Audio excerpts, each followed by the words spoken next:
Hello, everyone. Hello to this video cast on ethics and trust in a sustainable world. We have just had the award ceremony of our two-yearly prize, and I'm Josina Kamerling. I'm co-head of the global jury for this wonderful prize for the under 35s to write about ethics and trust in finance.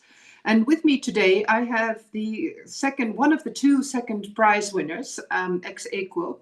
His name is Dawid Lesznik. He's a CIA, and he is currently working as a valuation executive with KPMG in Poland, but he's also doing, at the same time, a PhD in economics and finance.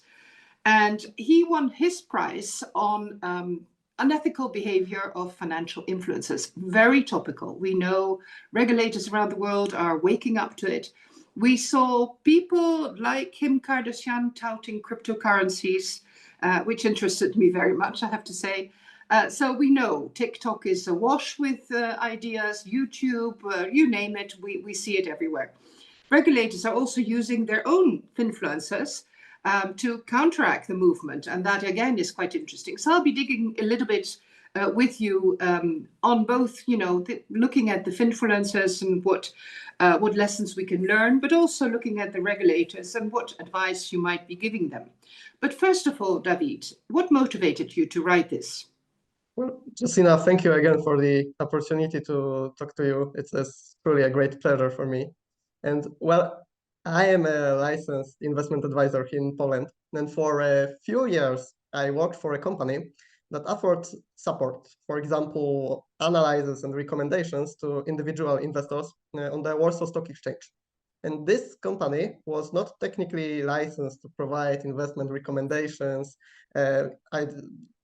investment advisory. Yet we were able to publish investment recommendations for our clients as for a general public, let's say. And this was possible thanks to the specific wording of the EU regulations on investment recommendations. And this allowed us to issue such investment signals. And this is the case with the fin-influencers. Investment advisory, on the other hand, relates specifically to the situation of a very particular investor, so it remains exclusively reserved for licensed companies. So it can be said that while I was working in this company, I myself was a fin-influencer, only to some extent, right? As I was responsible for preparing and issuing investment recommendations, so I worked in this market and saw how it looked like from the inside. And I also noticed a considerable room for the use of internal information to generate unethical profits by these private fin influencers. So Dawid, it's interesting because COVID changed our world. As you also point out, we have gone more online, and so we are looking more at our apps. And even I do it, and I'm a baby boomer generation. So Generation Z is even more. And CFA Institute and FINRA did a study on Chinese, US and Canadian investors and looking at their Generation Z segment of the investment market. And we actually found that, they are really reliant on what they see on TikTok. They have, very gut changing. They may react on the moment. They're very caught up by what they see around them. So what happens on sustainability, on climate change is very important, if they think. But they also, and I think there it's interesting, they do trust governments to do what is right.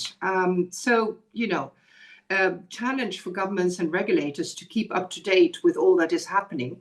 I remember when I was a young graduate starting to work in the banking environment in London, I remember when I would go up to the board and explain complex derivative structures because our investors, retail investors, were excited by that. The board found it difficult to understand. So you can imagine, on TikTok, trying to explain what is crypto, what are the dangers involved. Well, it's really, really quite hard. Influencers, yes, they're differing. Maybe you can go into a little bit because in your research you point out quite a few different styles of influencers. Can you share with us what those different styles were? Yeah, of course. at the beginning, I must say that, well, influencers are basically a combination of classic social media influencers and the financial industry, right?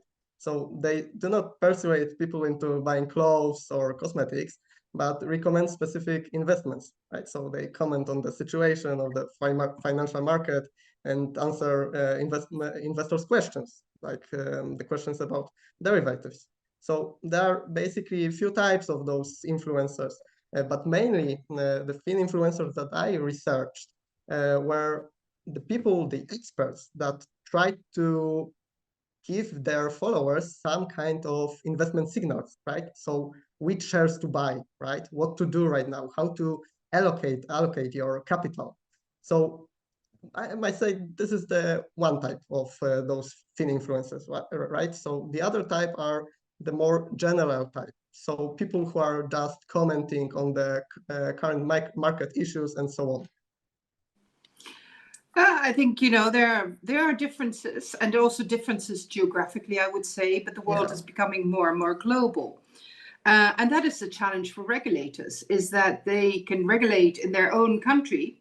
In the EU, we can cross-reference, of course, but we're getting TikTok messages from everywhere around the world, and so you might get a influencer from India or from the US influencing people in Europe, and how you do it. Well, what lessons would you say to regulators? And I want to pick up on a Latin phrase that you used, which is "Nihil novi sub sole," nothing new under the sun. I thought that was a very catching phrase, because indeed, sales of financial products are the same, whether they come through whichever means, and undue influence and mis-selling stays the same as well. So how could regulators approach this? Well, I would say that exactly, nihil novi sub sole. It doesn't change at all from the very start when thin influencers first emerged, right, in the 50s or 60s in the US. But until now, there's no some kind of code of ethics or code of good practice in this industry, any token of self-regulation of this industry. So I believe in the first place, it is really important for the thin influencers to create some code of good practice for themselves. And this was sent a very clear message to the regulators that, well, we are not all bad apples, right? Most of us are sensible and experienced investors, experienced experts with good knowledge and pure intentions. But we must remember from the regulators' point of view that we cannot simply equate financial influencers with scammers or fraudsters.